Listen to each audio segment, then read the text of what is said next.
Hello, আসসালামু আলাইকুম। কেমন আছেন সবাই? কয়েকদিন আগে একটা শেয়ার করেছিলাম গার্লিক টোস্টে।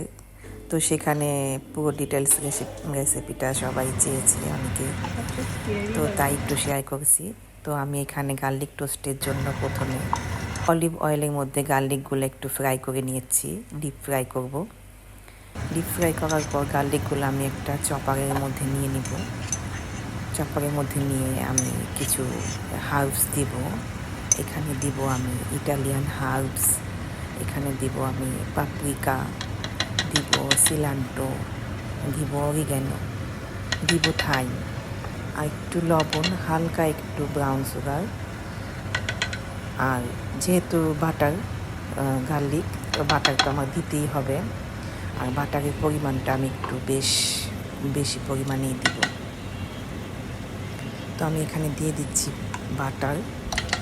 আর আমি সাথে যেহেতু আমার ঘরে পারমেজান চিজটা ছিল, তাই আমি পারমেজান চিজের পাউডারটা একটু দিব এর সাথে দিয়ে আমি ভালোভাবে সবগুলোকে একদম ব্লেন্ড করে নিব।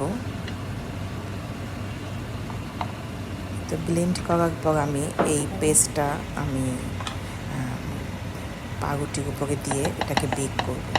কেউ চাইলে এই ব্লেন্ড করা পেস্টটা কিন্তু নর্মাল ফ্রিজেও স্টোর করে রাখতে পারে। যে কোনো টাইমে ব্রেডের সাথে দিয়ে বেক করলেই হয়ে যাবে। আর এই টোস্টটা চার সাথে খেতে কিন্তু খুবই ভালো লাগে। এটা আমার পছন্দের একটা খাবার, গার্লিক টোস্ট। এই তো আমার টোস্টটা হয়ে গিয়েছে।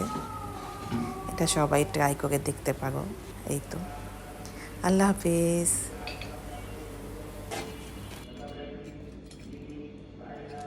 কি করতেছো তুমি নিজেই জানো।